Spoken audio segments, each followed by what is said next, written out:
Hey folks, today's episode is brought to you by CarParts.com. CarParts.com is the smarter way to shop for auto parts. Their fast, mobile-friendly experience makes it easy to shop for the parts you need when you need them.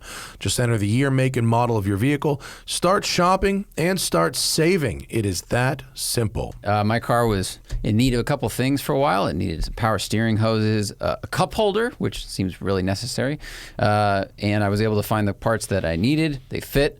Everything came quickly in the mail, really competitively priced. It was pretty painless, and that's what you want. Excellent. CarParts.com stocks their own inventory, cutting out the middleman and passing the savings along to you.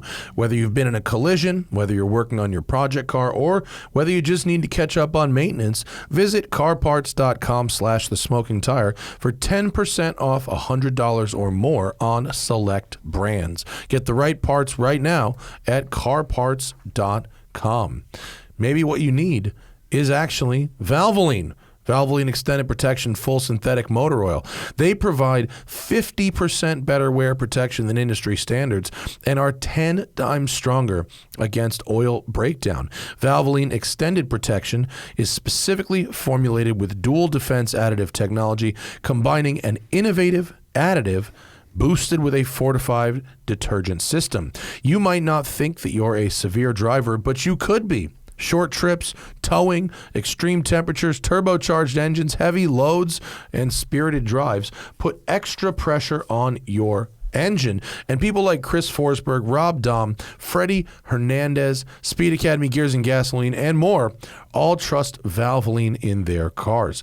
I love Valvoline because their history of motor racing really means they know what happens to an engine at the very, very limit of its performance, the heat that's built up, the pressure in those cylinders, and it gives me confidence that I'm putting a high-quality motor oil into my own car. Valvoline is the only motor oil with a dedicated engine lab where they can run specialized engine testing right in their own facility, and we met the person who's in charge of that for the Hendrick Motorsports NASCAR team, and it seemed like a very, very interesting thing. They have thousands and thousands of tables of engine results. They're also the world's #1 supplier of EV battery fluids, offering tailored products to help extend vehicle range and efficiency. Head down to your local auto parts store and ask for Valvoline Extended Protection Full Synthetic Motor Oil by name. That's right. HelloFresh is in the house. I love HelloFresh. HelloFresh saves you time, saves you money, saves waste. But you know what it doesn't save? It doesn't, well, I should say it saves, but it doesn't skimp on farm fresh produce. You're not getting bad quality. You're getting good quality without even going to the grocery store, saving you the wait in long lines, ensuring you don't waste money on excess food. I am like a bit of a home cook. But one of the things I don't like about home cooking is, A, finding new things to cook. I don't have the patience to sift through recipe books, and sometimes there's a new recipe you want to try, but you got to buy like a whole thing of spices or a whole thing of a certain ingredient, and then you end up with half of it or a third of it or more just sitting in your pantry forever. HelloFresh gives you the exact number of ingredients in the exact ratios to cook what's on the recipe.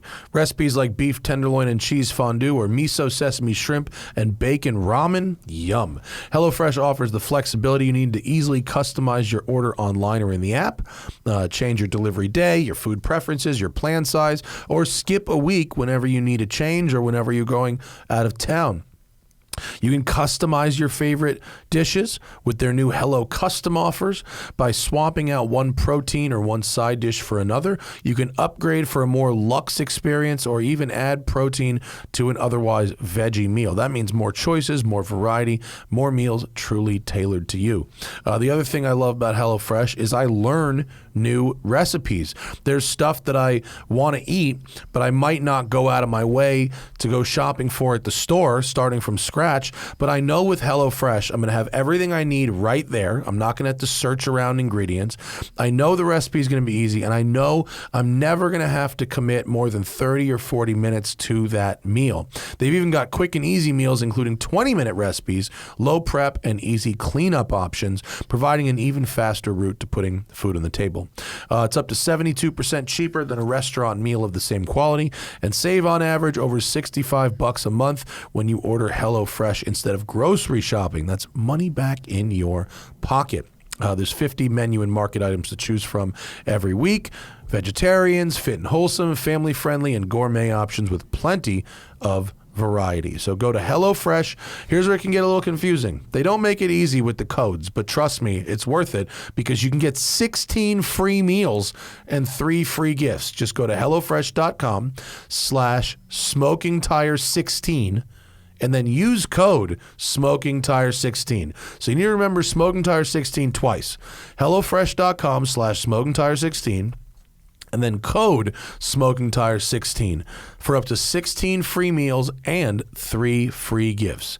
Right? Remember, Smoking Tire 16 because it gets you 16 free meals and 3 free gifts. HelloFresh.com/Smoking Tire 16 and then code Smoking Tire 16 at checkout. America loves HelloFresh. It's America's #1 meal kit. Last but certainly not least, Mint Mobile is in the house this week because if saving more and spending less is one of your top goals for 2022, why are you still paying insane amounts of money every month for wireless? Switch to Mint Mobile. It's the easiest way to save this year. As the first company to sell premium wireless service online only, Mint Mobile lets you maximize your savings with plans starting at just $15 a month. My cell phone plan, it's expensive because I live on my phone. I'm on it all the time, whether it's data, social media, posting videos on the gram, talking to my parents back east. I probably should switch to Mint Mobile. The only reason I don't, I'm going to be totally honest, is because my mother still pays my cell phone bill. That's right, folks. I'm 40 years old, and my mother still pays my cell phone bill. Do you know why she does that? Because we have some old school grandfathered in plan that no one can get. But if I was paying my own cell phone bill, I would be on Mint Mobile because they are offering premium wireless for just $15 a month. By going online only and eliminating the traditional costs of retail, Mint Mobile passes the significant savings on to you. All plans come with unlimited talk and text and high-speed data delivered on the nation's largest 5G network. You can use your own phone with any Mint Mobile plan, keep your same phone number, keep your existing contacts. You give up nothing. With Mint Mobile, choose the amount of monthly data that's right for you and stop paying for data that you never use. Switch to Mint Mobile and get premium wireless service starting at just $15 a month. So to get your new wireless plan for just $15 a month and get the plan shipped to your door for free, I know what you're thinking. How do you get a plan shipped to your door? It comes in it's like a card. It's like a card with a code on it. It's very easy. I got one here. It just showed up in the mail. It's very basic. And of course, it's free. Go to mintmobile.com/tire. That's mintmobile.com/tire. Cut your wireless bill to just $15 a month at mintmobile.com/tire. All right, folks, this episode is a cruise show. We have been driving the Volkswagen GTI. We're talking about why it is good and why it is not so good.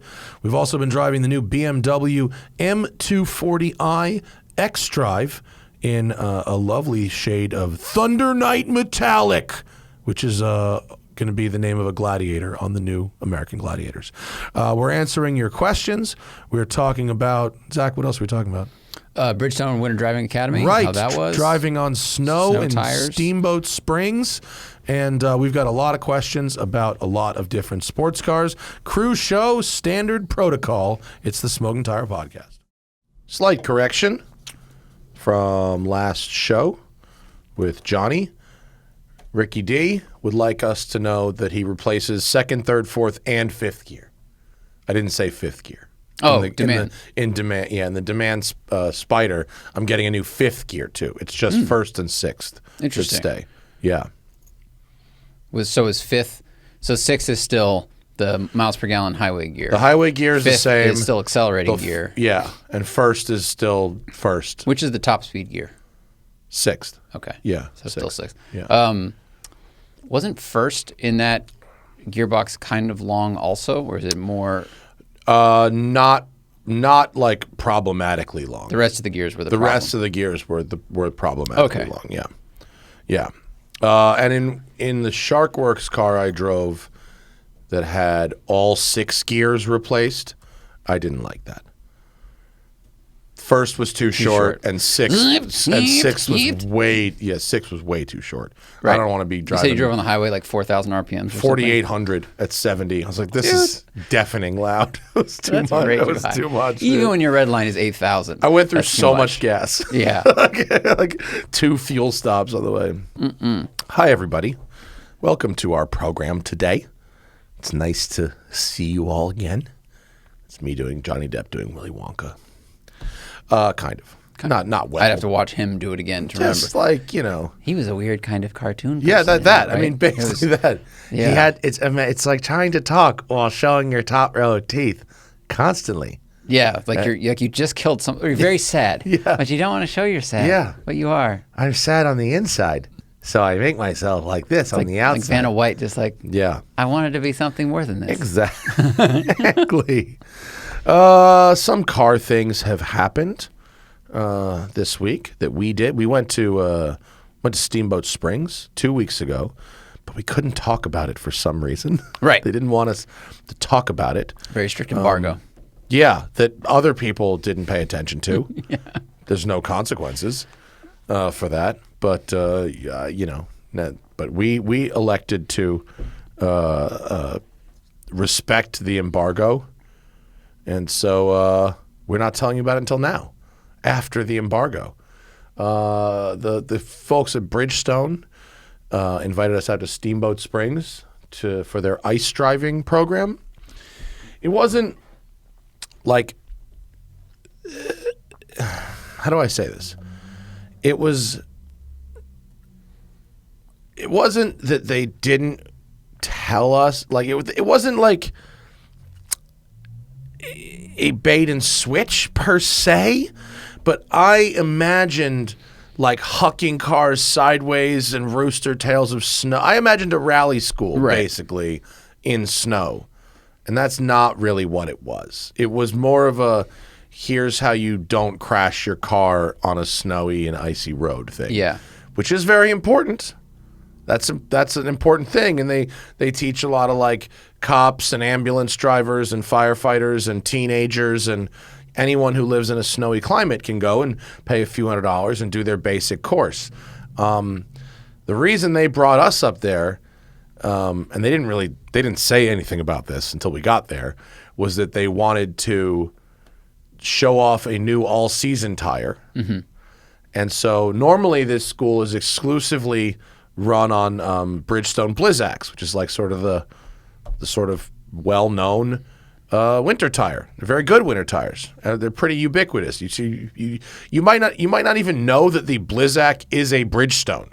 Like it's not like it's just Blizzak. It's just like the winter Kleenex. Yeah, it's like the Kleenex of winter They were the tires. first real like dedicated snow tire ever developed. I think back in like the late 80s. They said early 90s. It was the that first actually one. was kind of interesting. Yeah, definitely. It was not just that they were the first one, but like where snow tires came from was that studded tires were destroying the asphalt, and so studded tires were made.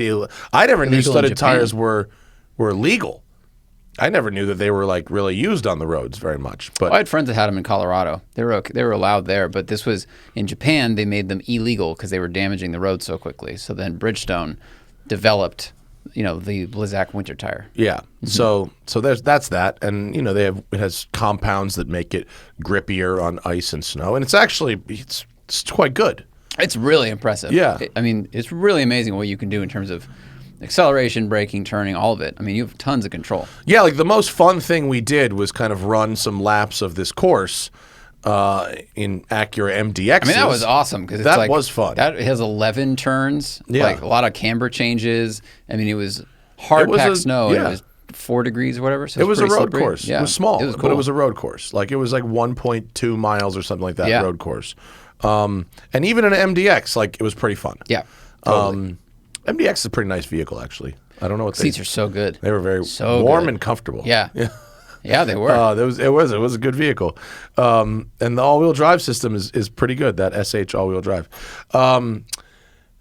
But they kind of dangled the NSX thing at us, like, oh, you're going to be driving NSXs. But then they just had us doing this kind of silly autocrossy kind of exercise in them. We weren't running the full laps in the NSXs, which was disappointing. And then they wanted us to try their all-season, which they say is better in the snow than ever before. And they made a big deal out of the fact that it was the first all-season tire to ever be put on a car at the school. Never done it before. Okay, fine. All it taught me was, if you're driving this type of surface, you do not want an all-season tire. It's not that good. I mean, I felt it was fine if you know how to drive in the snow. Meaning, like, if you live somewhere where it snows infrequently, like, it's fine. Yeah. It's totally fine. But if you live somewhere it snows a lot, I think you should always just get a dedicated set of winter tires and wheels, because the difference in control is still huge. The difference between the all seasons, because we went back and forth between the all seasons and the snow tires on the same course, I thought the difference was enormous. I thought the difference was the way, the ability to make the car turn.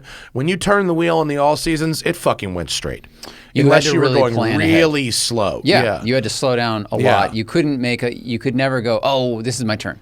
You can't do that with the all season. You really have to be gentle and kind of plan how you're getting around the town. Yeah, I mean, it was, I could go so much faster on the snow tires. And I really believe in the importance of tires. They're not glamorous. They're kind of expensive. Getting a second set of tires is annoying, but God, it makes such a fucking difference. Mm-hmm.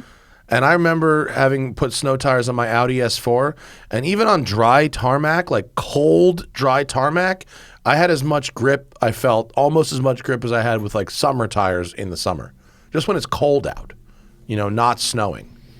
The rubber compounds in winter tires grip cold tarmac really well, and you have a lot of grip. So I'm sure they want us to be going like, actually, the all seasons were pretty good, but like, I don't think they were.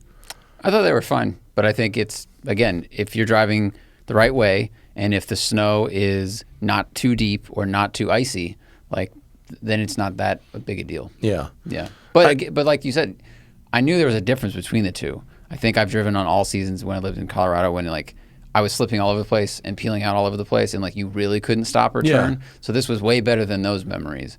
But with the winter's tire, the Blizzak, like you could do the slalom at what felt like a near dry tarmac pace, right? And have that level of control, and especially turn in even under braking. And you didn't have that with the other tire. Yeah, and you could do two things at once. Right. You could brake and turn, or accelerate and turn. On the all season you couldn't do that. Right. It was slow. You brake in a straight line, get off the brake. Okay, now we're coasting and turning, and then I can accelerate again once I've straightened the wheel. There was no such thing as making an adjustment mid corner. You had to make a trajectory, and then you were on it. Right. It was mail versus email. It was like the all season, like you need to send this braking letter a little early. I think it was more like throwing a baseball versus flying a drone. If you throw if you're standing on one side of a baseball field and me the other, right. I throw the baseball. When the baseball's in the air, I can't control what it's doing anymore. Okay. Yeah. I send it, and then it gets to you or it doesn't. Mm-hmm. A drone, I could fucking stop the drone halfway to you, do a 360, do a backflip, and then land on your face. Mm. Okay, good analogy. What I mean? It wasn't that good. I had to explain it, but it makes sense now. I didn't know what was in your brain, but like have to explain it. Yeah, same. So that's yeah. So anyway, it was an interesting experience. It was nice to get out in the snow. The staff was very professional. The Blizzak tires work really good on ice. I think the curriculum is super important for people that have never done any kind of formal driver training. Yeah. And if you live in a snowy area or if you're there on a trip, like you should do this if you don't know what you're doing, because it's not that expensive and it'll keep you from crashing into shit. But you and I have done We've done rally schools and racing schools and off-road schools. And so I was expecting rally school in the snow, and it wasn't that. Mm-hmm. Apparently, if you go for a long enough program, 3 or 4 days or whatever it is, you get to that. Right. but we didn't. Right. We had one day. We had one day. Yeah. And so, but yeah, I mean, if you're a novice or you have very little snow experience, it will definitely make you a better driver in the snow for sure. Not like, and I'm not trying to say like, oh, we're too good for it or anything like that. Like, I learned a few things, but I didn't find it as exciting as I hoped it would be. I hoped it would be sending it. Right. And it wasn't we really did that. in the morning a little bit, but it was in the MDX. Yeah. Yeah. But it was pretty funny. They were just like, okay, go lap the thing. Like, and we were like, at what speed? And like, yeah, whatever you want. Yeah. Are you sure? Yeah. Okay. Yeah. I mean, we hit 63 on ice. It was pretty cool. Which that crest. part was pretty cool. Yeah. Yeah. And I imagine if you do a multi-day school, you could probably get some speed going for sure. According to Johnny Lieberman, who I saw last night, if you're a member of like the media, you could rent one of their ice tracks that they're not using for very small amounts of money. Oh, okay. Yeah. All right. Yeah. So TST retreat in Steamboat. Yeah. Great. And let's bring an 86 with some winter tires. And you know that yurt they had there? Apparently, Ferrari built that yurt for a press launch, like the FF press launch, like 8 years ago or whatever it was. Wow. That's quite an event. They build a structure and then leave it. They left the yurt. Yeah. I've seen them build structures before. I've seen that. That's not the first time. Didn't the company refurb the Willow Springs Cafe a bit before a launch? Yeah.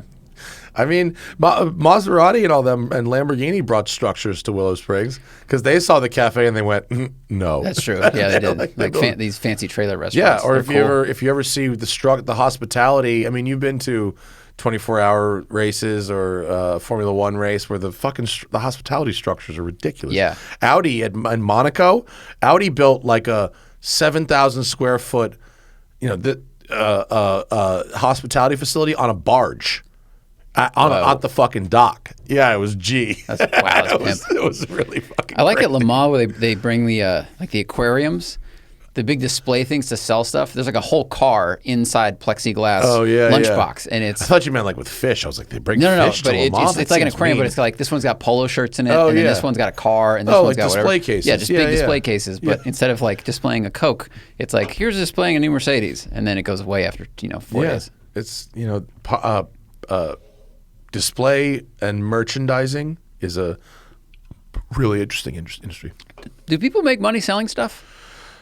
I mean specifically like the way shit is presented, like in those kinds of stores. Yeah. Well, it's like we've talked about auto show booths. Like they can cost 6 to 7 figures. Yeah, yeah. At like the big auto shows to set up and display. It's crazy. Remember at SEMA what internet cost for?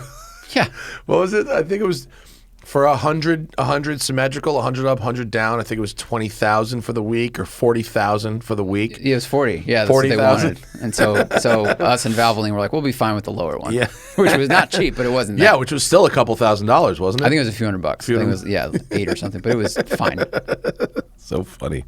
But yeah, if you want to build a yurt in the middle of the fucking snow, you need a Ferrari. Well, we appreciated it. Ferrari client. We were very glad to have that yurt because it was 10 Yeah, degrees. it was cold. Yeah. But it was nice. I enjoyed the cold, actually. I found it to be pleasant. If you're wearing the right thing, Yeah. I love it. If Yeah. you're not wearing the right thing, you're immediately freaked out. Long underwear and jeans, boom, ready to go.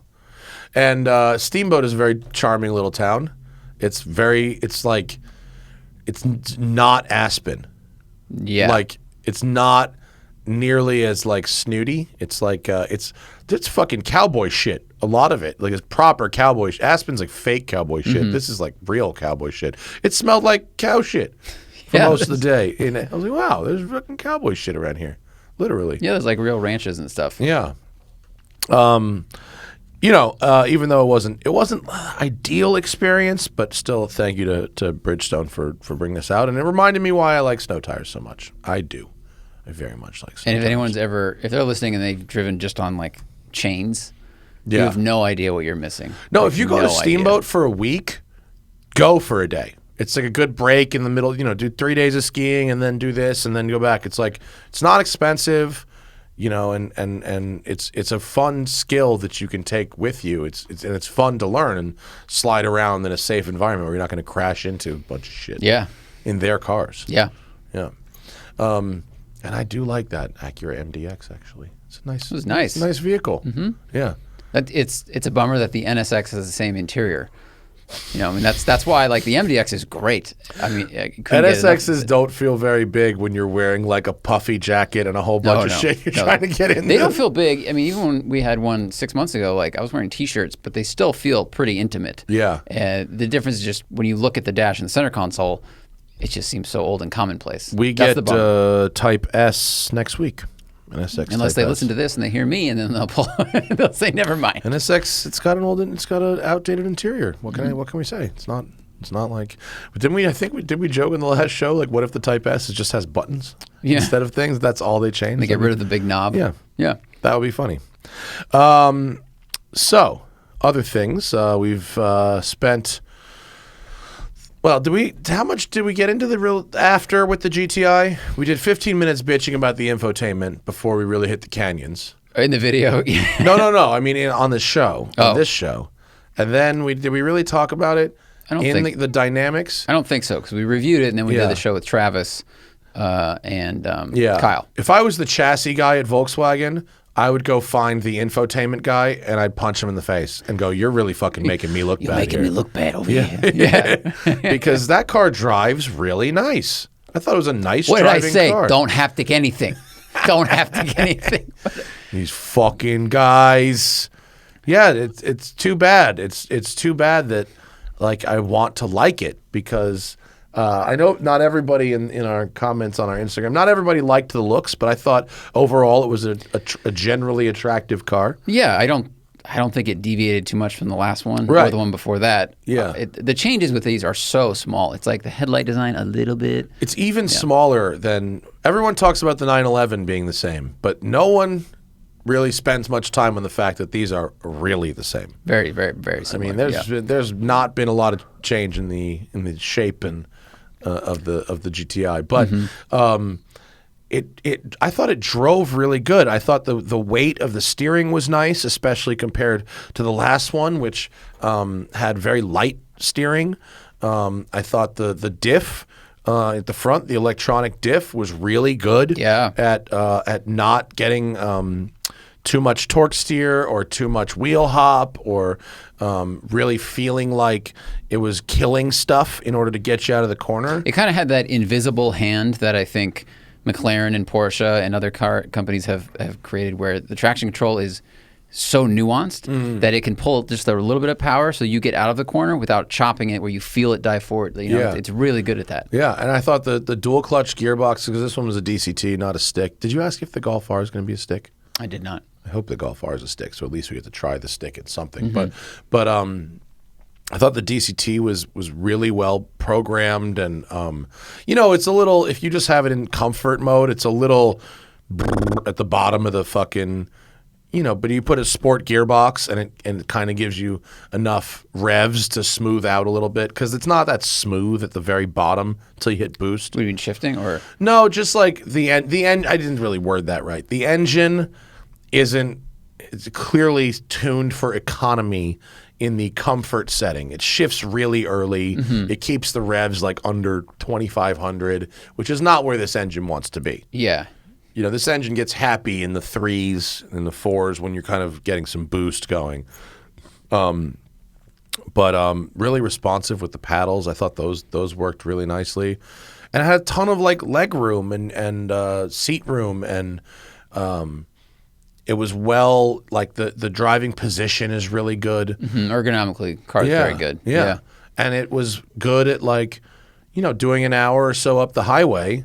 It was, I would go on a long road trip in this thing, and unlike some other, hatchbacks, it doesn't feel like frantic or nervous or buzzy. Right. It's very settled. Because the Veloster, especially with the DCT, is way back. It's stiffer. Yeah. It's stiffer than this car, so it's a little bit more manic on the highway. And the seats in the Veloster were not quite as well contoured as the Volkswagen. Yeah. So I know that for both of us, when we sat in the Veloster, there's like this little cave on the lumbar. There's no adjustable lumbar, so it just kind of falls into it, and over time, it can be pretty uncomfortable. Someone did say that the Mark 7 did have the same mismatched doors, where the front doors and the rear doors are not made of the same materials. Okay. I don't. So it's just something Volkswagen does. Yeah, I mean, I believe them. It's been several years since I drove a Mark 7, so I don't really know. But it was for some reason seemed more noticeable in this one. Maybe because I was like already on a cheapness alert, because I was already kind of annoyed at the interior. But this one was the Autobahn, which on the one hand, the adaptive dampers are very good. The adaptive dampers make the car feel more luxurious than it would without them. Yeah. Mainly because there's a really big spread between comfort and sport plus, whatever the sportiest one is. Although in the sportiest one, I thought it was a little bouncy, a little too stiff. You never really need it. Yeah, but I mean, if you're on a smooth track or something like that, or a really smooth road, then it's fine. You know, it was fine. Yeah, but it wasn't like I didn't think you needed to put it in Sport Plus to get the best handling out of it. I put it in like comfort, and it still handled just fine.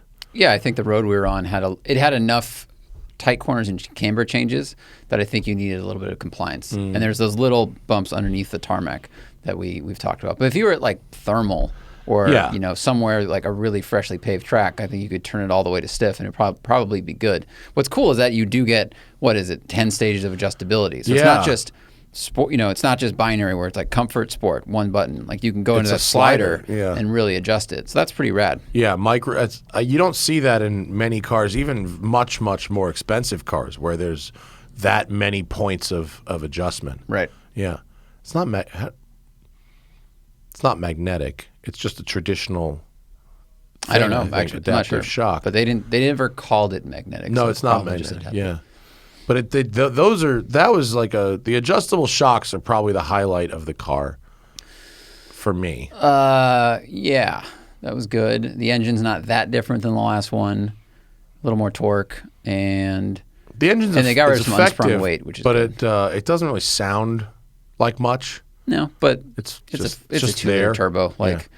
I feel like with a 2-liter turbo, the only thing you can really do with it is make it aggressively loud, like the Elantra N that was here. You can do that, or you can have it be whatever. You know? They're never going to sound amazing. And if it's a race car with ITBs, it's NA. Like it'll sound cool, but it's going to be aggressive. So you don't want to do that in this car. So that's fine. Yeah, but man, that infotainment. It didn't really get better. Problematic. Yeah, it didn't get much better. Problematic. Even go watch the video. In the video, it's like we had problems with it in the video. We didn't talk about. We didn't just talk about having problems with it. We literally had problems with it during the production of the video. It was the same thing we had happen with the SF90 where we accidentally bumped the voice control button, like very gently. Yeah. And then it activated. And then it continued to ask the question, which kind of like Siri. And I know that if I owned the car, I would understand how to work with it. But I had hit the button again. I had my hands up, please don't shoot. Yeah. And the thing kept asking I turned the car off. I turned the car off and on again, like a Nintendo, because I just wanted to reset that whole thing. And I kind of struggled with that gauge cluster too. The LCD screen gauge cluster, like.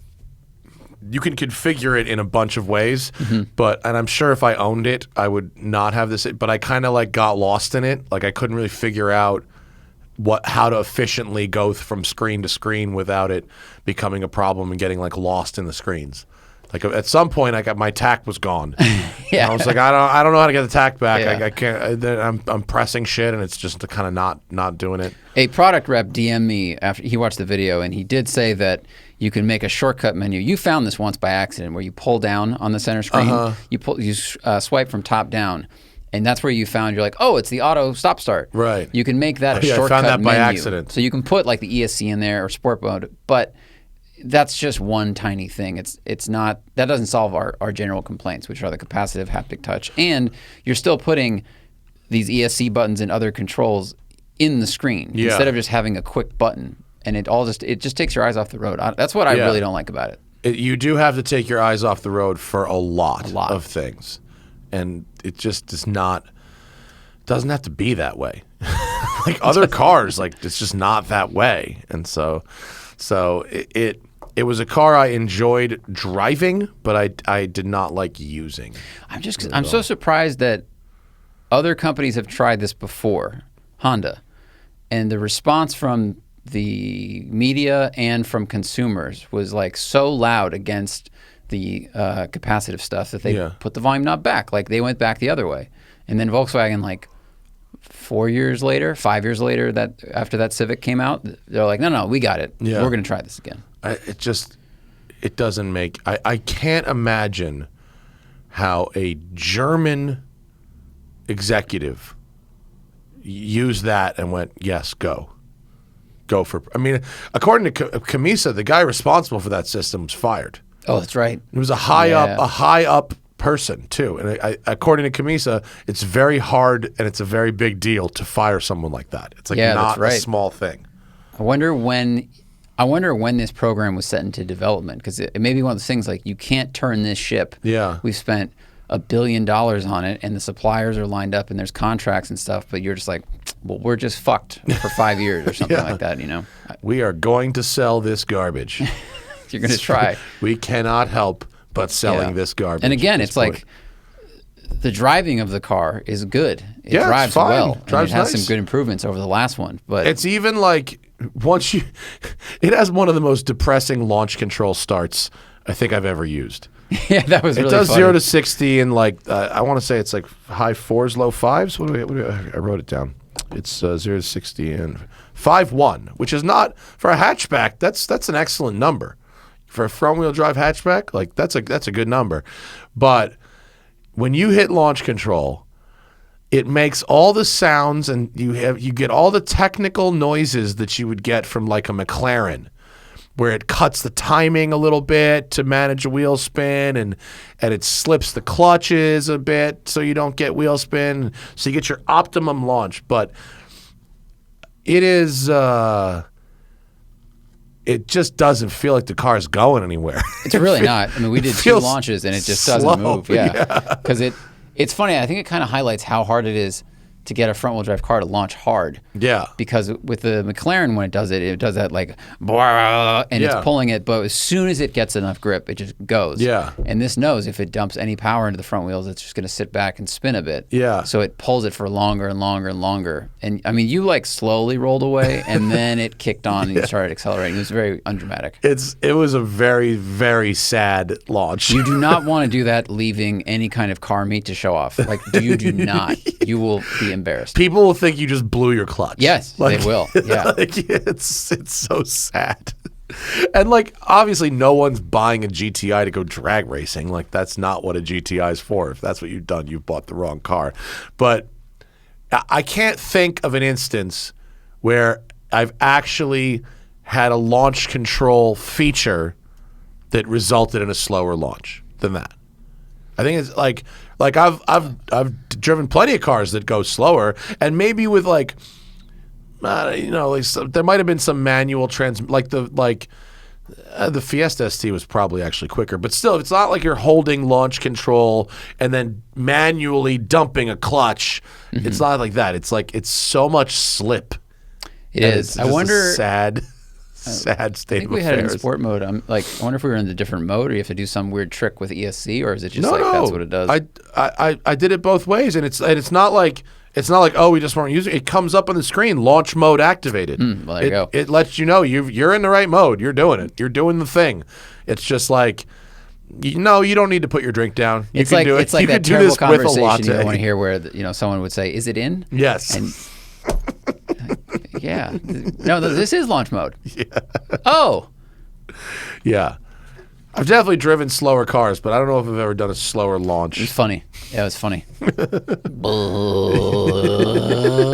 then it starts going. But once the thing is in gear and on boil, it goes pretty good. Yeah. I mean, that pathetic launch still results in a 13.6 quarter mile, which in a hatchback is pretty solid. It's quick. It would beat a lot of muscle cars from the 60s. Yeah. Yeah. Yeah.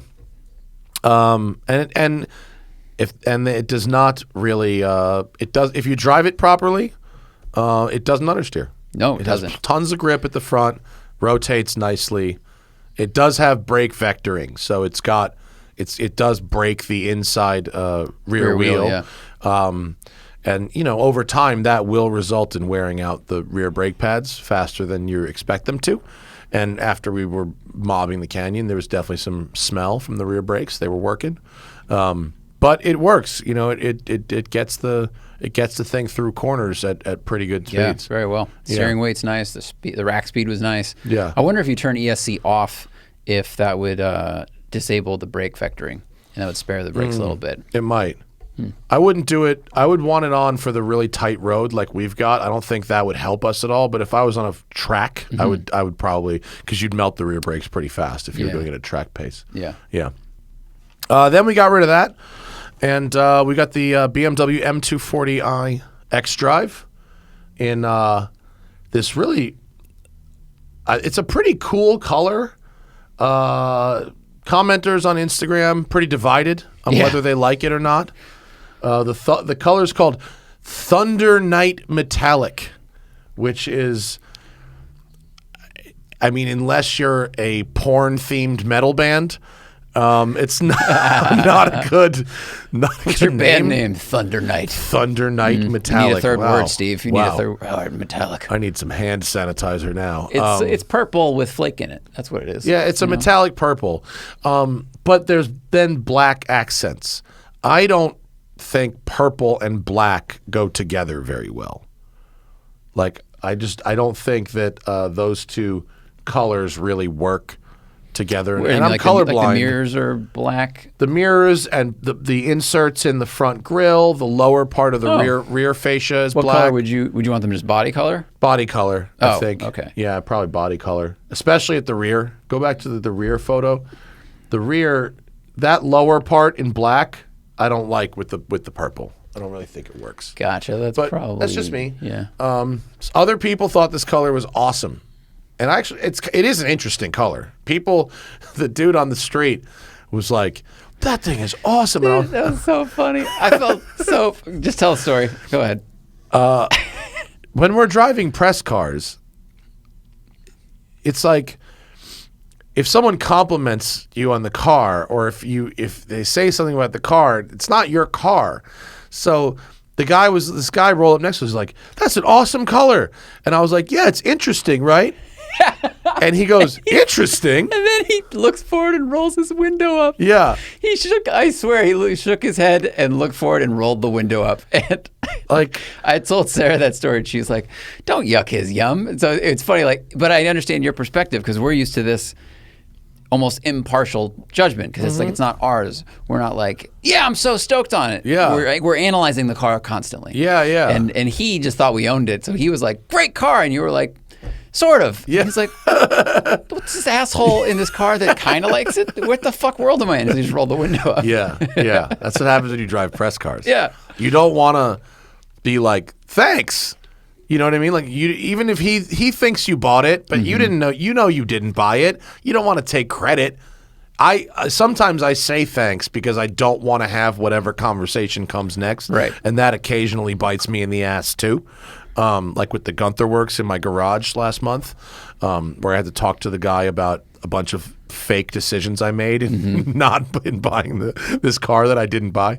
Or if we have supercars and someone's like, wow, great Ferrari, and you're like, yeah, it's pretty good, and then you start to list off the pros and cons, and they look at you like you're from Mars. Yeah. Like, what cons? What are you doing? Yeah, exactly. So anyway, I said the color was interesting. It was so funny to this guy who thought I was out of my mind. But boy, is it fast as fuck. Yeah, it goes, and it turns. It is agile. Yeah, I mean, all-wheel drive, automatic car. And the last generation, when I drove the 235 X-drive, I drove it on the track. It was my first grid life. That was how long ago it was. 2016, I think. And I was not a fan of the all-wheel drive system at the limit. I didn't think it really helped the car turn. It didn't feel very agile. And although this one we weren't at a track, the all-wheel drive system is much more better integrated with for like a sporting car. It doesn't take away from the driving experience so much as it did 5 years ago. Kind of like an R8 where you're not aware that it's all-wheel drive because it's not imposing on the enjoyment of driving a sports car. Yeah. You know, you just go, oh, that's right, it's all-wheel drive also, but most of the time you just think it's a mid-engine supercar because it's rear-wheel drive. Yeah. But you know, the pace was really, it was very, very fast. I mean, it's a heavy car. It's like 3,800 pounds, 3,877 actually.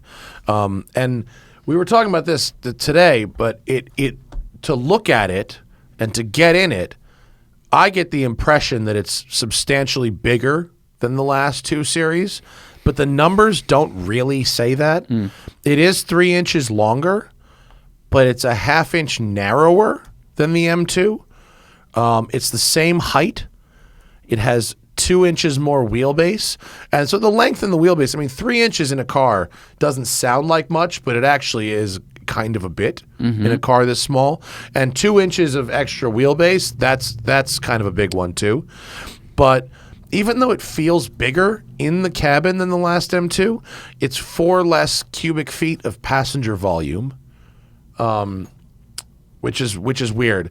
I have a feeling that the reason it feels so much bigger is because the wide points on the M2 are like the wheels. Like it's like it flares, right? Right. The fender flares and then the rest of the body is narrower, you know, and that's not part of those fender flares. Basically, like if you look at the middle of, you know, one of the windows on the M2, it flares out from there to the outside of the wheels and the fenders like a really huge amount. I mean, it looks like inches and inches and inches. Whereas if you go back to the M235, it almost looks more vertical. Yeah. It's because everything is widened. Right, like the rest of the car is now as wide as the flared wheels on the M2. Right, like the rear flares, which the M235i does have, they're much smaller looking than the M2s. Yeah. So the impression is that the car has gotten bigger. The numbers say, well, only kinda. Yeah. But it is agile despite its weight. The steering isn't necessarily BMW's best in terms of feel, but it is accurate. Yeah. It's not except. It's accurate, but it had that weird thing in which mode were we in where Sport. The effort changed drastically based on the sport and angle of the comfort, it wheel, doesn't not do the that. load on the tire. And that was weird because it was not that much. It was I don't know, 15 degrees of angle from center, but I felt like this shelf of difficulty all of a sudden. Yeah.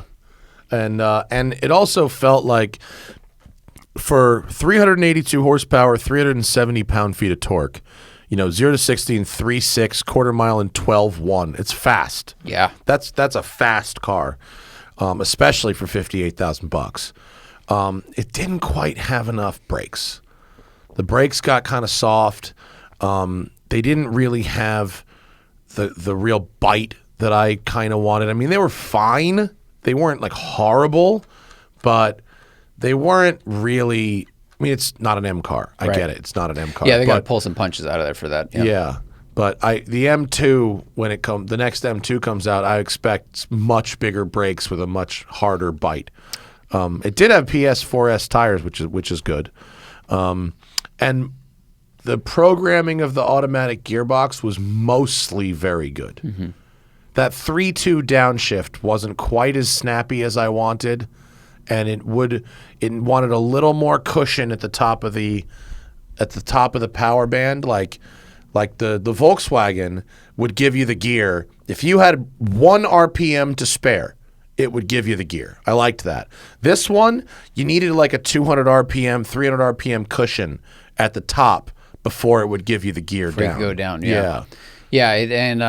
It really, the difference I've noticed between DCTs and the good ZF in this car is the upshifts feel equally quick in the automatics or the DCTs.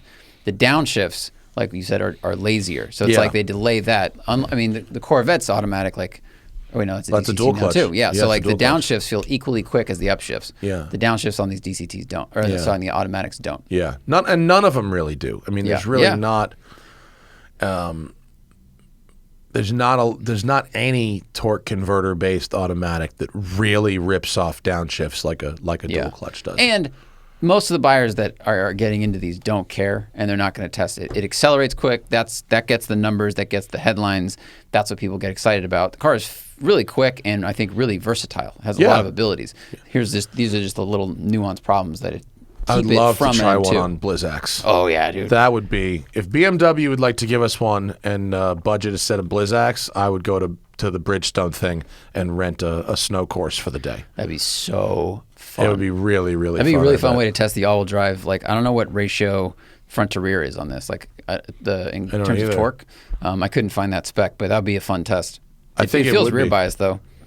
Yeah, most of the time it feels like a regular rear-wheel drive car, and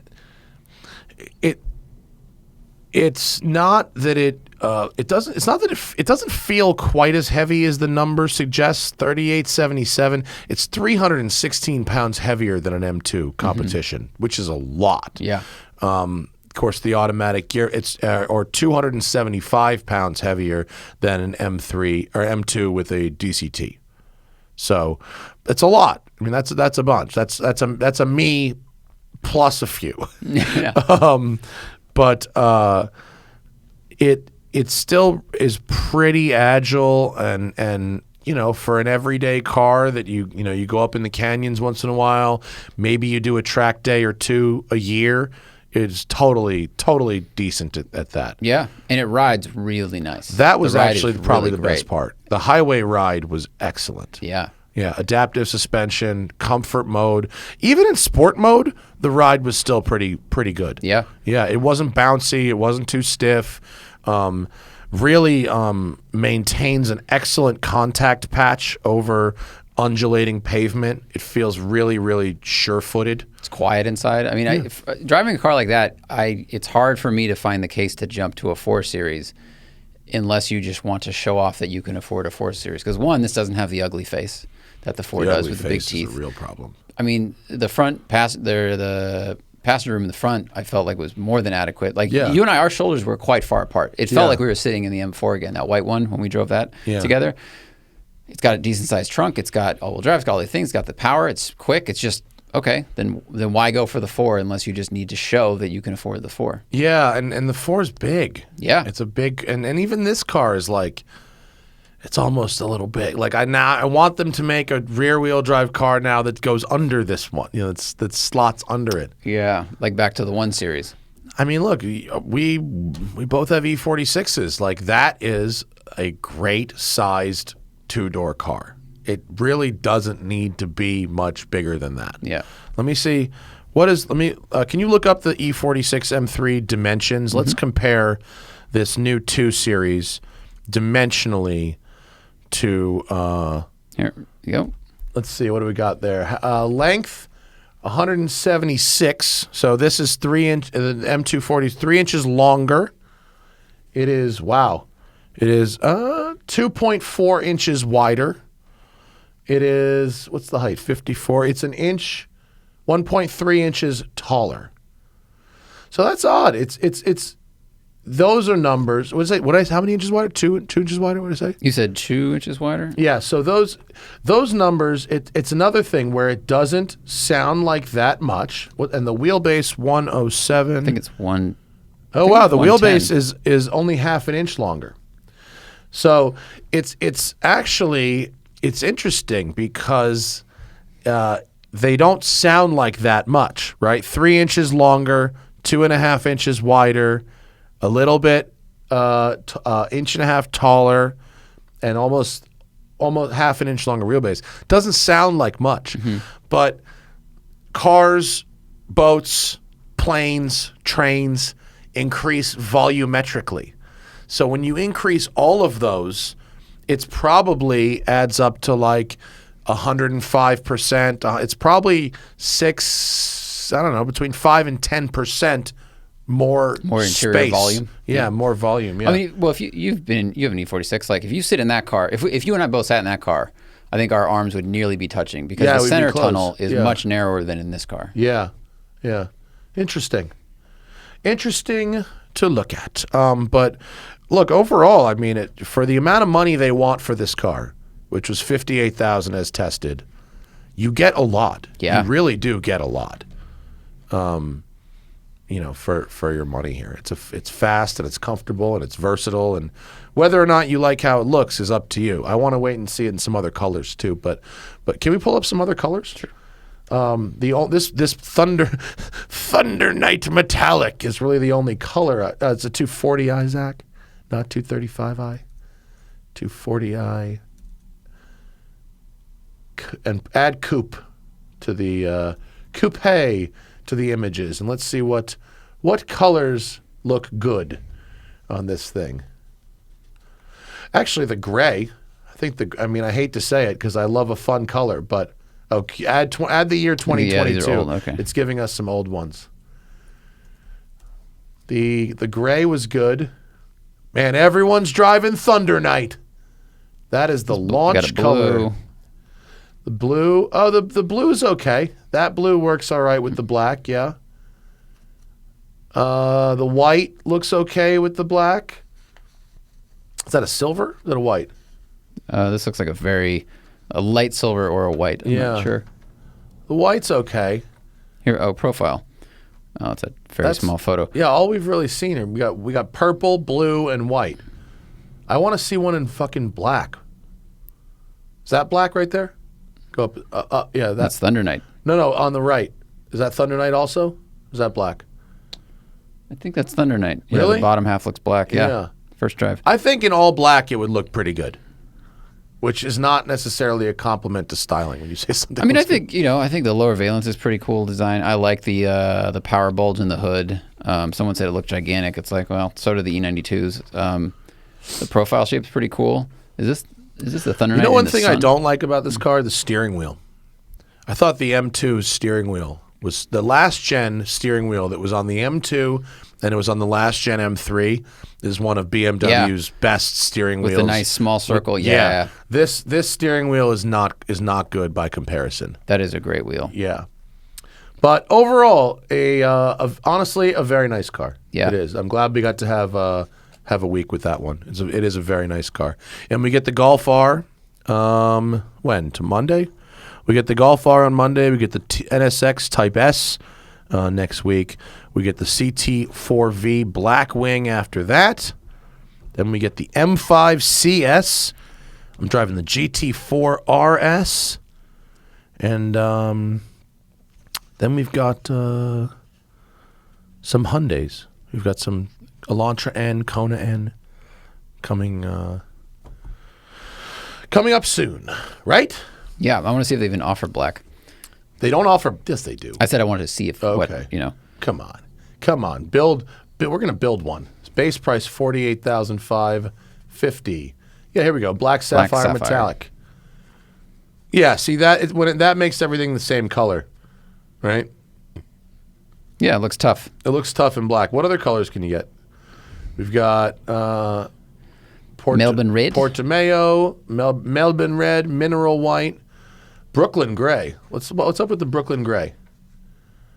I like that. That's kind Brooklyn of gray. It's a little chalky. Yeah, it's a little chalky. Yeah, I like Brooklyn gray. I think that works. It's the color of concrete, I think, is why they. Yeah, it looks like it. Yeah, it's got these angry eyes, But it looks good with the blue brake calipers. That gray and the black and blue works well together. And look, Thunder Night Metallic is listed as popular pick. Yeah, and it's also actually all the colors cost money. They all cost money. Alpine white is free. White is the only the free rest color. Are $550 go down. bucks. Is there additional colors? Oh no. Additional change required. Oh. Yeah. Every color costs money but white. That's kind of fucked up, isn't it? Like everything's paint to sample. Like you're not going to offer at least like 3 colors that are free. There's only 5-6 colors total there offered. Yeah. So yeah. That's crazy. You know the Golf R only comes in I think 3 colors. Black, white, blue. Oh, that's it. Yeah, the red that we had on the GT, you can't get that on Golf R. That was a good red. I thought that was a good red. Yeah, it was nice. It's unfortunate. Yeah. We've got a lot of questions from our Patreon. Patreon.com/The Smoking Tire Podcast. The only way to ask us questions on the show is to do that. You can also get an ad-free listening experience. You can also get advanced show drops, using the word drops. You don't have to wait till Tuesday, Thursday. Yeah, it's great. It's great. Let's see. Here we go. Steven Russo. Oh, differences between rally driving school and winter driving school. We kind of already covered this. The rally driving school is not defensive driving oriented. It's high performance driving oriented. Whereas the Bridgestone school at least starts by being a defensive driving school. I'm sure there's a way to go and do more advanced programs, but that's not what we got to do. It was really much more of a defensive. Because like, it's, at rally school, it's not like dirt happens to you. And it's not like your normal route to work is now all of a sudden up tomorrow night. Dirt. Low pressure zone is going to bring in a lot of dirt from the west. Yeah. Typically, you're only driving on dirt if you want to drive on dirt. Yeah. You're not forced to go out in the dirt. Forrest Wright, finally able to afford either a lower mileage C5 Z06 or a higher mileage C6 Z06. With inflated prices, how poor of a financial decision am I about to make, and will I get crushed when the market normalizes? Forrest, I have a bit of good news for you. I happen to be browsing the C5 market recently, unaffected. Really? Unaffected. C5s and C5 Z06s. Jack Baruth wrote a great article. It's called like the cars that nobody buys, sells, or drives. And yeah, I mean, I saw a nice, clean, low-mile C5 Z06 just last week on Bring a Trailer, the land of high prices. It was like $28,000. So there isn't some artificially inflated price for C5s that's going to come crashing down. They start in the teens and they go up to maybe $30K. C6s a bit higher than that. And the thing about them is the powertrains on them, especially the C5s, are very stout. Mm-hmm. The C6 has a couple more little issues, the valve thing that could go wrong, but in general, still pretty stout. The other problem is really the impression that people have that they're just a Chevy. They may just be Chevys, but Corvettes don't actually share a lot of parts with other Chevys. They'll have a lot of their own parts. And so shit can be expensive for them that you don't expect to be expensive for them. Right. Because it's not, spread out across the entire Chevy lineup. The engines, the gearbox, that kind of stuff is pretty stout. But there's a ton of little electronic stuff, trim pieces, et cetera, that are totally unique to Corvette. So make sure you get one where all that stuff works. Yeah. Because basically don't go approach a buyer or a seller and they go, oh, it's a window switch, but those are like $12. Like, no, it's not like that. Yeah, it's not really like that. They have and Corvettes specifically are fuck all expensive for tires. The rear tires on Corvettes are really expensive. Whereas, for instance, by comparison, a Ferrari 360 has surprisingly cheap tires because they're small. Like the fronts are like 225s, and the rears are 265s. Whereas the rear on a C6 Z06 is like a 335, 19 or 20. That's a fucking expense. That's like a $700 tire in some cases. So it's just something to consider. Marty McFly. I watched the episode with the Mini we did, the Gildred Racing D Series Mini. It did look fun, and it was very cramped. The thing I hope it came across in the video, that car was built for a specific customer, right? It's not. You could have a Mini built that had better ergonomics than that. This customer was short, and for some reason demanded a back seat be there in the car. So if you didn't care about a back seat, you could have the front seat put basically wherever you wanted. And if you have a rear engine Mini, you can then move the front firewall to give yourself more room. Like that one we drove with the rear engine built by the same company, that one didn't have those funky foot problems. Yeah, not at all. Yeah. And in talking to Travis Sikulski, he raced one at Velocity Invitational, and they had the column extenders, so the steering wheel was much closer to them. He said the pedals were still in the weird places because that's just how they're built. But those race cars, because I did you drive it up to Thunderhill? I drove one of those at Thunderhill also. The pedals were weird, but there's no dashboard. So your feet have room to move back and forth, and you don't. And the race cars had dog boxes, so you don't need to heel toe. You just slam it in fucking gear. Yeah. Nathan Robert Bickle, should I get a new Mazda 3 Turbo or a new VW Golf GTI, 15K annual miles, daily driving and autocross? Can't drive them; they're not on lots, and you have to place an order. Plan on keeping it for 6 to 8 years. Are those it's really between those two? I would rather a Veloster N if you could get that. I mean, the Veloster N was cheaper than the GTI we just drove. It's not cheaper than a super base model GTI, but it's cheaper than an SE. And they have, I believe they still have 100,000 mile 10-year warranty. Yeah. I think Hyundai's been offering that for a long time. And if they do, that probably beats Volkswagen's offer. Because if you're going to drive it that hard for 8 years, you're going to want some coverage. Yeah. And the Mazda 3 Turbo I don't remember it being super exciting to drive, but it was a really nice place to spend your time. Yeah, well, we had the Touring. Yeah. It felt like it was up market from the Veloster. Like it just felt like a little nicer interior. It felt like a more adult car. Yeah. A great commuter, especially for all-weather kind of stuff. But it definitely didn't feel like, hey, take me to the racetrack. No, it didn't. The GTI dynamically, we just spent 20 minutes on it. But I can't imagine paying money for that car and having to deal with that. I just can't. I can't imagine any scenario where I would dive in to that entertainment being what I had to use every day. Yeah, I would try to get a test drive or sit in a Veloster N. Yeah. Yeah. Miguel Flores. There's a guy who lives in my rural redneck town who's got a 720S. He street parks alongside beater pickups in a rundown apartment complex.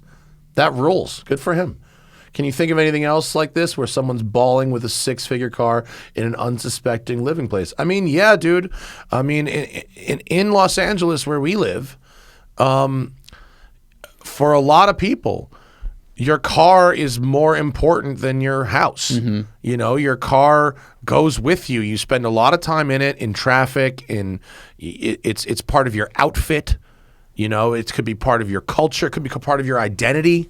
And so there's plenty of times I'm driving around the city and I see ho-hum apartment buildings with very nice cars, parked underneath them. Remember that 550? I think we saw it on Google Street View, but it was like an apartment complex with a dirty red 550 Ferrari. I saw that car driving on Ocean Park, and it looked like it had been parked. It's got to be ocean front because it was covered in like salt, like the salt air. Wow.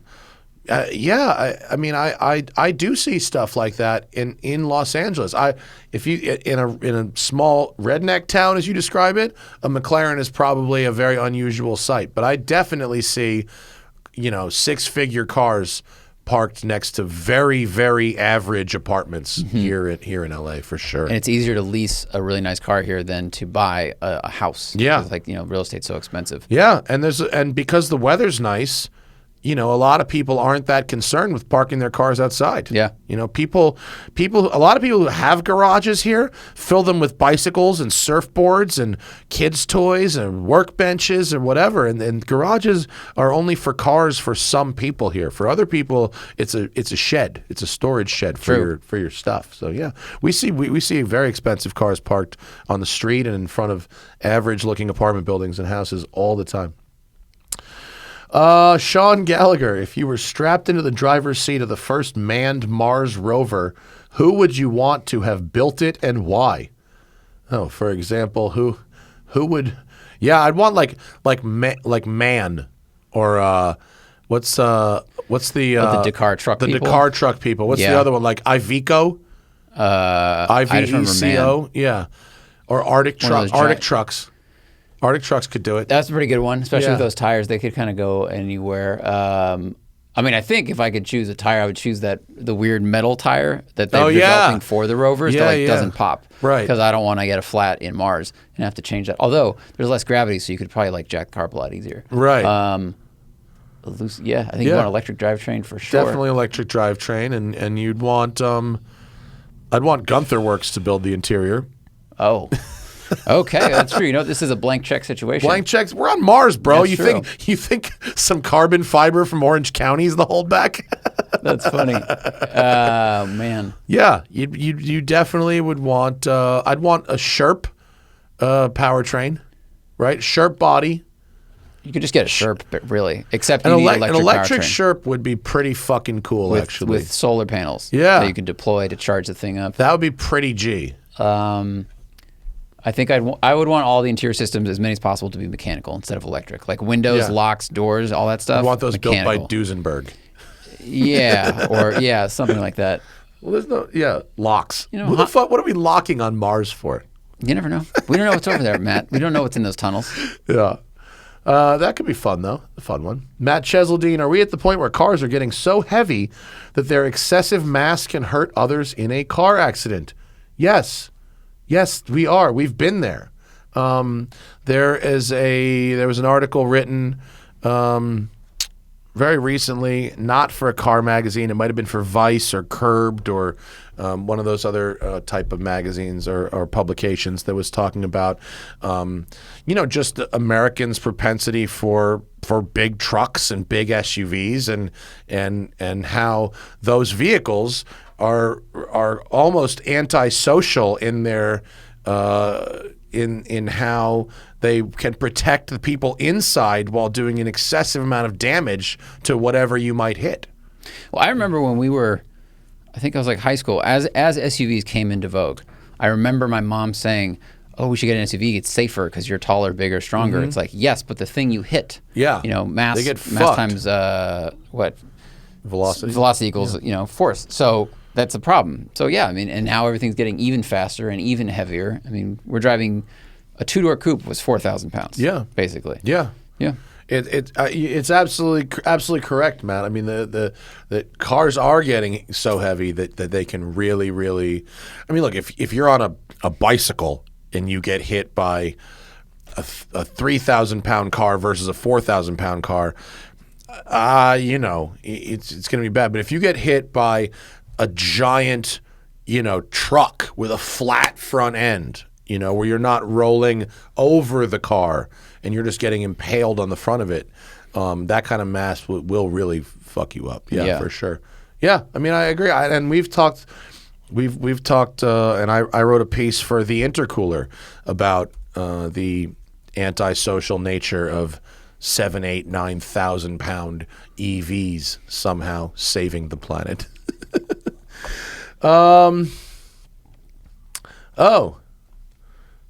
Amir K would like us to know that someone, in quotes, bought 500,000 shares of Oshkosh right before the USPS contract announcement in 2021, which was almost the stock's average daily volume during 2020. Was that DeJoy? Did DeJoy do that? I wouldn't be shocked at all. I don't know. The other PS that we found out later about the mail trucks, there was an article on Vice that I sent to Zach. If those mail trucks were 1 pound lighter, they made their gross vehicle weight 1 pound into a categorization that allows them to be as inefficient as they are. We're talking about this new funny-looking Oshkosh mail truck that's supposed to replace the current Grumman mail trucks they're using. And there was a story that broke that they were only getting 0.4 miles per gallon better than the 30-year-old models with the air conditioning running. Okay, and they did get 14 miles per gallon without the air conditioning running, which is okay. About 80% better, right? Yeah, yep. But in a world that's getting a little bit hotter, it's important to factor in that these people will be using the air conditioning. That's why it's there. And so, on top of that, Vice had this story. Who wrote this? Aaron Gordon wrote it for Vice. That because of this stupid fucking leftover chicken tax bullshit loophole, the gross vehicle weight of these trucks is 1 pound into the area that allows them to be that inefficient. And if it was 1 pound less, they would be required to be significantly more efficient than they are. Yes. Which is fucking insane.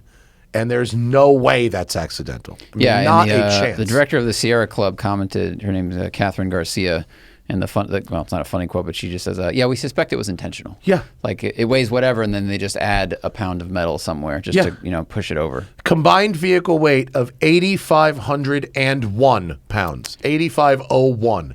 If it weighed 0.01% less, the delivery fleet would almost certainly have to be electric to meet the EPA's new fuel efficiency standards. So that's the big thing. Yeah. So there's 2 paragraphs down. However, however, they came to calculate the payload at 29, and this is the payload. It's not. We're not talking about building a truck, putting it on a scale, and it happened to weigh that. The gross vehicle weight is car plus cargo. So the payload that it could carry is 2941 instead of 2940. Like one, it's two Coke cans. 2 soda cans. Right. There's no way that's not intentional. Yeah, because then it can get the emissions it can, and then it can pollute as much as it pollutes. It's the same. And it's the same with I think heavy cars, heavy trucks here. Like you do the same thing. You skirt around those rules. It's it's so egregious. It's just crazy. It's extremely egregious. It's just such a bummer. And if there is an insider trading scheme going on the back of that, color me fucking not shocked in the least. Especially with DeJoy, who is a fucking shady dude. He's all I can't. He was the one who was like, get rid of airmail and focus on trucks, and he owns a big trucking company. That might have gotten a contract. Like it's just oh my god, it's the worst. Let's see. Sean Finney wants to know: are there any ads you regret doing? Is there anything beyond they gave me money when picking who you advertise for? We've definitely said no. Oh yeah, we've definitely said no to ads. Bro, you know how many NFTs and crypto scams I've said no to in the last 2 months alone? There's some stuff like I won't usually do like supplements. We get offered that kind of stuff a lot. We did do the CBD like balm, but that's different than putting things in your body. That was basically just like icy hot with CBD in it. Right. And we both, I've used CBD plenty of times for muscle relaxation type stuff. So, yeah. So, but I've said no to like a lot of like supplements that I didn't think were quite on the level. Rhino cock. Yeah. I've said no to, a lot of different fucking fly-by-night car care product stuff. He mentioned Vincero watches. Look, I don't like Vincero watches. I don't wear Vincero watches, but the fact is, they are very entry-level watches. They're like $100, and I think you get what you pay for. I don't think the company was a scam. I don't think they were selling garbage, bullshit products. They weren't. It was when we pick advertisers. It's not always something that I go, yes, I want to use this in my own life. Although certainly that does happen. There's a bunch of shit that we've advertised that I use. I fucking carry my Carl Friedrich luggage all over the place. Straight up. No bullshit. I'm trying to think of some other... Dude, the collapsible gas can thing. Oh, the collapsible gas can thing was awesome. I have one in Absolutely. my scooter. The jumper boxes are really helpful. Yeah. No, we've advertised a bunch of shit where it's like, oh yeah, this is the shit. But if I don't want to use it, they always send us the stuff first. And if I go, okay, I don't want to use this in my life, but I could see how an audience member might find value in it. Sure. Okay. And it's not a scam. It's not some garbage. It's not like a bullshit thing. It's a legitimate company selling legitimate products or whatever. Then then we'll advertise, and it's, but I won't, if we get shady vibes off the company or the product's a piece of shit or someone warns me about something, you shouldn't, I don't know about that, or they have terrible Google reviews or terrible whatever, BBB, then we typically say no. I mean, there's definitely products we advertise that I don't use in my own life, but when we talk about it, and we have to at least go, okay, someone would get use out of this. Yep. Yeah. I'm sure if I really thought hard enough, I might have some kind of fucking regret, but not really. Aaron Weitzel, what Ferrari is the C8 Z51 most comparable to? 458. It's basically a 458 with a lower revving engine, and you can tell they benchmarked the 458. And GM licensed magnetic ride technology to Ferrari for the 458, so that's probably about right. What are you and Zach's favorite TV shows at the moment? I've been getting into the new season of Righteous Gemstones. I'm really into that. I'm caught up. Need to watch that. Yeah, Righteous Gemstones is good. Big Mouth. I highly recommend that. Animated thing on Netflix. It's genius. It's so funny. All right, there we go. Any other bloke? Is there a better Cannonball run car than the current NSX? Yeah, like fucking dozens. That's a terrible Cannonball car for so many reasons. It has one cup holder, right? It's the one that you add on the side. I mean, there's the one in the back, but it's not very good. So right there, you just can't even hold enough water. Yeah, and it has a heavy hybrid system that doesn't do anything for you on the highway. It doesn't help really you at all. expand the fuel tank if you want to. You couldn't expand the fuel tank. It has a very small trunk space. It's not anonymous at all. No. It looks like a Lamborghini. Yeah. So you're going to get phone calls. The only good thing is that you might get reported for speeding by people that say a Lamborghini passed me, and then you can tell the cop, like, well, this is an Acura. It's not that comfortable. I mean, it's fine, yeah, but it's I fine. wouldn't want to spend 30 hours in one. No, you'd want a fucking E-Class. Yeah. Something like that. Yeah, no, the cars that do well in current Cannonball are German luxury sedans with 60-gallon fuel cells in the trunk. Yeah, back in the 70s, the best cars for driving fast were basically the supercars, because they're built off of race cars, et cetera, et cetera. But now pedestrian normal cars have caught up to that and drive, as well or better than the cars in the 70s and 80s. Yeah. So that's what you go for. Yeah, if you want track performance, you want a supercar or a race car. If you want to go 150 down the highway for 25 hours, you want a super saloon. You want an E-Class, E63 or an Audi S8 or something like that, and all the top... That 3 Series wagon. The diesel one, that one of those. Would just kill it. Yeah. I mean, anything that's running in the 25s is not a supercar. It's a big sedan with a lot of power and a huge fuel cell. Yeah. Buy me a juice. Would love to hear about cars you didn't buy that you still think about. I could have bought... I could have bought a Quicksilver Ford GT for under $200K. That's now worth $400K, and I should have. That would have been a very wise investment. Low miles, a great car. There was a Imola Blue E46 M3 Coupe with 75,000 miles on it that was super clean. That I'm sure would now be. It was for 15 grand. I bet it would be worth 45. Yeah, maybe 40. Yeah. And E-Spec Miata back when they were 6-7 grand, and now they're super expensive. Yeah. Every 240 SX that used to be $1,000 that's now $7,000. I mean, Carrera GTs, even when they were like 400, seemed like kind of a bargain, and they went from 400 to 800 to $1.5 million, and they're never coming back. I wish I'd bought a 350Z 4 years ago, because you could get them for no money, and they're such good performance cars. And now the drift community has found them, and now they're $7,000.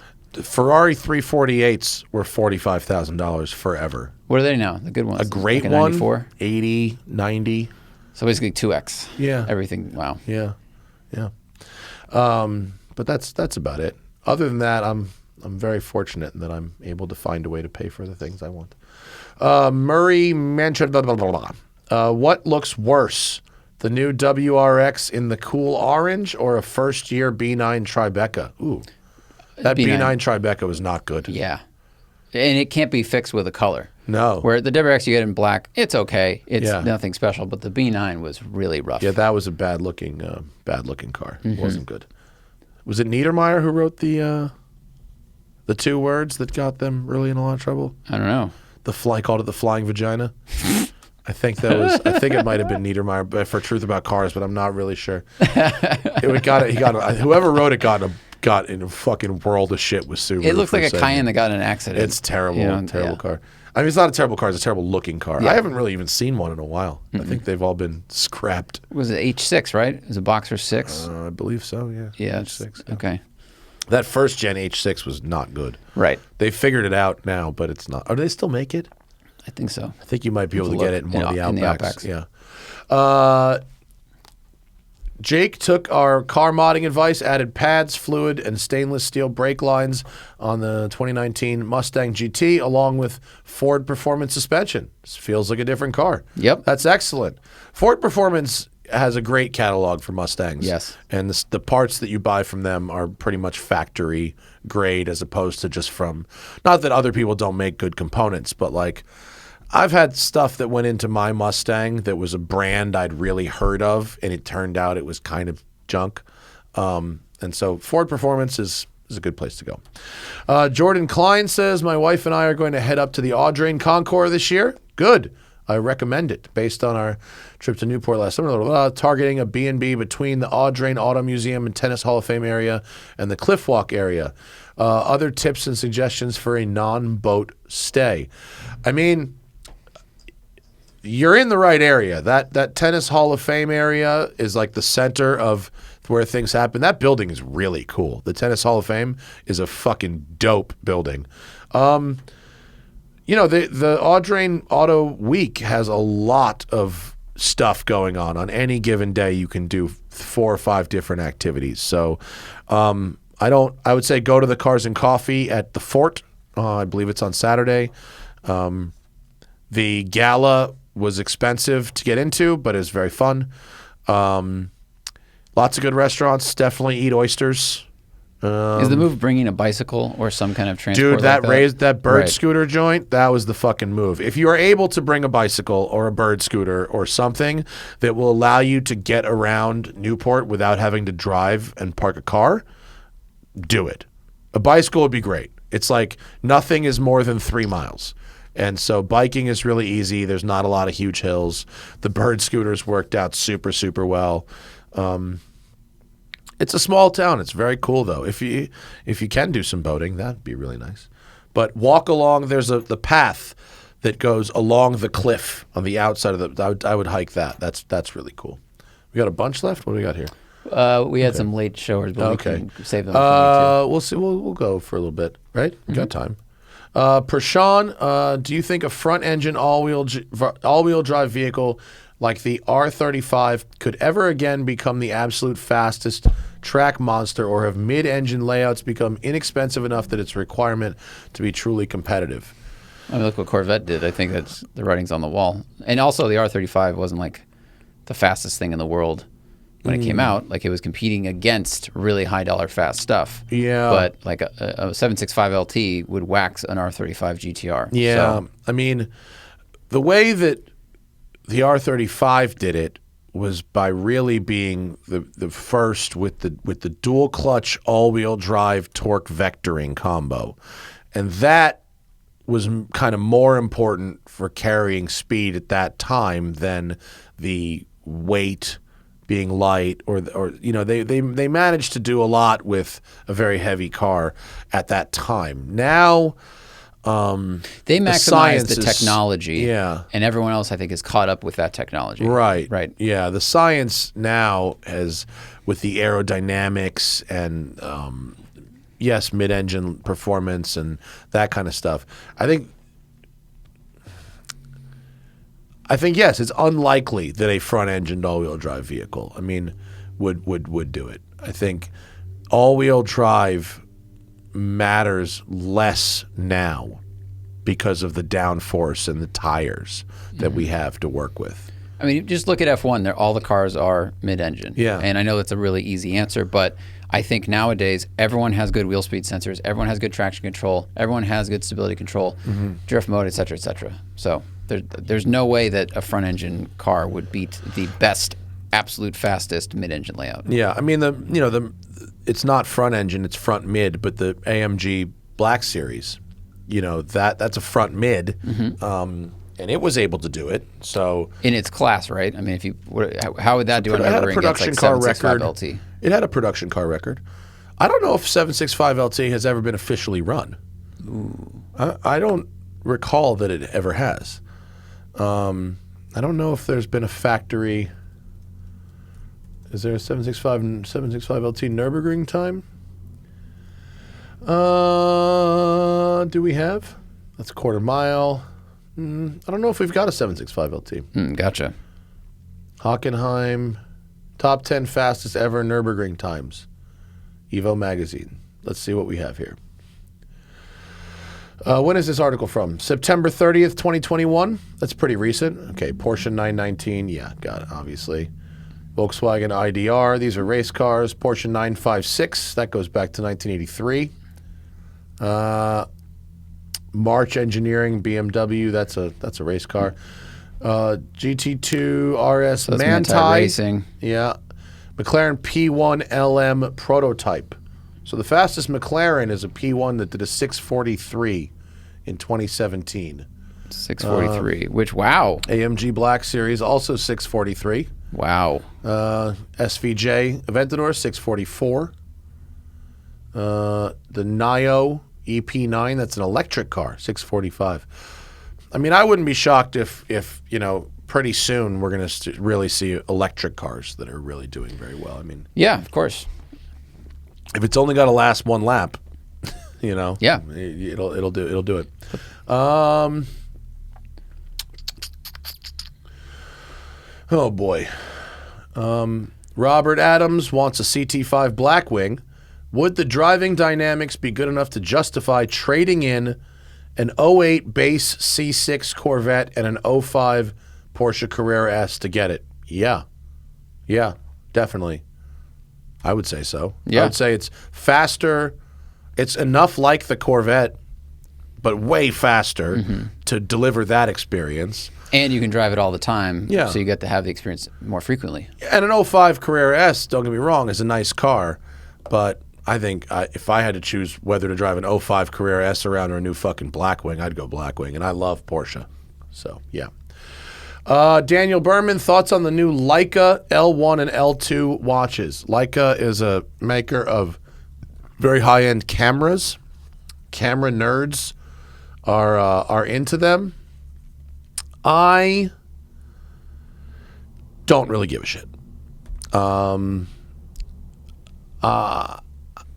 sure that if you are a company that can make a very precise thing like a really high-end camera lens, that you're capable of making a very nice watch. They just don't mean anything to me. They're very understated. They're German. They're not particularly sporty. I'd have to wait and see one in person, but like they just I wish I could say that brands don't matter to me, but they kind of do with watches. I need to not in terms of like a show off how rich you are by having this brand. It's more like I need to connect with something the brand does. And although I know that they make a nice camera, I don't really give a shit about their cameras either. So it doesn't really do anything for me at all. I'm sure it's nice, but for the amount of money they want, it's like 5 figures for these things. Yeah, it's like 12 grand. That's a lot of money. 12 grand, you're getting a really nice watch from people who have done nothing but make watches for hundreds of years. So if you really love Leica cameras, I could see, getting down on it, but it's not really for me. Oscar Negron, as E46 owners, any advice for looking at 330 Ci's? I'm looking at a very well-maintained one, but it has 250,000 miles. Looks great, has a lot of good quality mods, but the mileage scares me. That's a lot. It's a lot. I just bought a 200,000 mile one for All Cars Go to Heaven 3, and it was not terrible. True. It was a little tired, but it wasn't terrible. If you can get the oil analyzed by Blackstone, I would do that first, just like because you need to make sure the rotating assembly is good.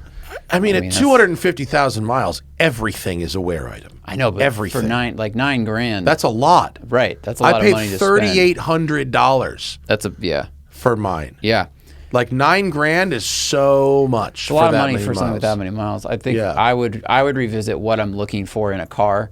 Like if you want a fast coupe, I mean, to go back, you could get a 350Z with a third as many miles as that, and it would probably cost you less money, maybe the same. But like that's a ton of miles, and now you got to make sure every bushing has been gone through. Like everything is shaking apart at that mileage. It's not just rotating assembly, cooling, all these things. Like you're basically making sure the entire car is sound. Gearbox, diff, like all Radiator, of it. all of it. All of it. That's a lot. At that many miles, everything is a wear item, literally. Yeah. Alan Johnson, what did I like about the Datejust 41 and what did I not like? Is it a viable substitute for a sport watch and is an all-around piece? It is. A Datejust 41 is a very nice watch. It's a really high-quality item. It could be the only watch you ever own. You can wear it in almost every activity and with any outfit you can imagine. I might not take it scuba diving, but you could certainly wear one in the pool or swimming in the ocean. They are water resistant. And what I really liked about it was the fit, the quality of it. It's very well made. It looks great. It feels very nice on the wrist. The one I had has an Oyster bracelet. The one in the photo here has a Jubilee bracelet. The Jubilee bracelet is a really soft feeling bracelet, which I love. That one, go back up there, that Zach, the one we're showing on the screen now has this straight bezel.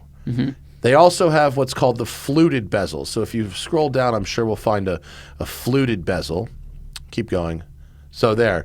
So this photo here, the two watches in the middle have fluted bezels, which is where it's got the sort of lines on it, and then there's a straight bezel also. I prefer the straight bezel. I don't like the fluted bezel. I think the fluted bezel gives it more of a formal vibe. And then there's a lot. There's probably 50 different dials you can get on these. So depending on the color, do you want straight stick indicators? Do you want Roman numeral indicators? Do you want diamond indicators?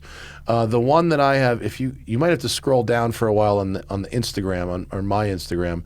The one I have has actual numbers, not Roman numerals, but actual numbers that go around. It's a silver dial, and it's got actual numbers, and I really like that because it looks. Oh, that's a mother of pearl dial. That one's pretty cool. Wow, there are a lot of There's so many different ones. And so it's a very nice watch. Yeah, if you ask me what I did, the only ones I really don't like are I don't like the Roman numerals as much, and I don't like the fluted bezel as much. The Roman numeral, I'm not into watch as much, but just looking at, like, they take up a ton of space. They're big, chunky things for the size of that watch. Yeah, but they're very nice watches. They're very well made. UC, I'm sorry, I don't want to fuck your name up and embarrass myself, but Carrasquillo is your last name. When buying a used car, should future maintenance of known defects of that particular car be taken into account? Like, let's say you're the bearings of an E92 M3 or the valves of an LS7. You know, everything is going to be a point of negotiation, right? So if you like a particular car, and you know it's going to need a certain amount of maintenance. I mean, known defects is a hard one because not every car has them. Not every car has the issue. And it's not like here's where it should be taken in. If you're buying a Ferrari and there's a major service upcoming, right? A lot of people they try to sell these cars right before the major. Right. And so that will affect, has it just had it or does it just need it? Is it about to need it? But I think that should apply. I think you can apply that to most cars because at 100,000 miles, most cars need a timing chain adjustment or, you know, with the M3s, like they need the expansion cooling tank swapped out. Like, pay attention to, has the person done the thing that's about to be needed or did they just finish it? Right. Now, if you're buying a cream puff car, the example of this Z06 or the M3, you're buying an E92 M3 with 15,000 miles on it, and the rod bearings haven't been done, or the valves of the Z06 haven't done. No, because it's a cream puff car. But if you're talking about a high mileage car and those items haven't been addressed, or they're total unknowns, then it's a point of negotiation. Mm-hmm. I mean, it's definitely a point of negotiation. Yeah, for sure. Let's see. Terrence King wants to know if Zach might add a car to your collection. Collection quotes is funny. Collection it's not a is in collection if you quotes. have one car. I think I would like to get some sort of reliable, daily off-road capable type of thing. But right now is the worst time in the world to look for such a vehicle. It is. You know, some sort of either crossover or SUV that I could take camping and also drive around instead of beating the shit out of my car. Yeah. Ben wants to know, have I ever thought of starting a car finder brokerage business by leveraging West Side? Nope. Not in that business. And I know people who are in that business, and it's a hard business. Yeah. And and it involves a lot of travel. It involves a lot of moving and shaking, and it's not for me. If there's people who are customers here at the shop, want us to help them look for a car, I'll send them to the right people who do that kind of thing. We help people sell cars on Cars and Bids, bring a trailer, collecting cars. We have a sales service here at West Side, but I don't really want to be a broker or a dealer. No. Scott Pesavento bought a 2021 Boxster Spyder last year. What other Porsche model do you equally recommend? I mean, I just bought a Spyder, so that's what I mean. Equally recommend? I would. Like, what would you? What else would I get? What would you equate to the 2020. Spyder? I mean, nothing because you bought the Spyder. Nothing, because I got a Spyder. Yeah. GTS? 991 Speedster, 991.2 Speedsters are awesome. 991.2, it's not current. I mean, for an everyday car, the new GTS, 911 GTS with comfort seats is great. Taycans are awesome too. Taycan GTS Sport Turismo, that fucking rules, that thing. I'm about that. The Quick Macans are good. Any good. 22, 23 models that you're excited for? I mean, obviously, I'm excited to try the GT4 RS. Just knowing what I know about RS product, I don't think I'll regret ordering a Spyder in order to get one, but I am certainly excited to have a go. And I'm excited for electric Macan. Honestly, I think electric Macan is going to be a great everyday vehicle. Yeah. Brandon Martinelli, is Lieberman your Bert Kreischer or is he your Tom? Oh, I don't think that's the dynamic. I just don't think it's the same dynamic. No, it's not. You and Johnny, I think, are more even. Yeah. Where Tom and Bert are Tom's pretty is different. the straight man and Bert Yeah. is the lunatic. Yeah. I don't think we have a straight man lunatic dynamic. I would agree. Yeah. I like you as John Mulaney though. I think that's a compliment. I wish I had his success addiction? level, but not No. his addiction. I hope he's doing okay. I think he is. That's it. That's huh? it. That's it. All right. Well, that's our show for the day. We have. Who do we have coming in next week? What do we got next week? We've got Magnus is next week, and Riley Brennan's the following week. All right, so it'll be Magnus and a crew show next week. Magnus is going to come in and talk about the big thing, not the next big thing, because he ran out of next big things. Now it's just the big thing on Haggerty, and might have some more good news for you guys maybe next week. We will see. But that's our show for the day. Have a good weekend, everybody. We will see y'all later.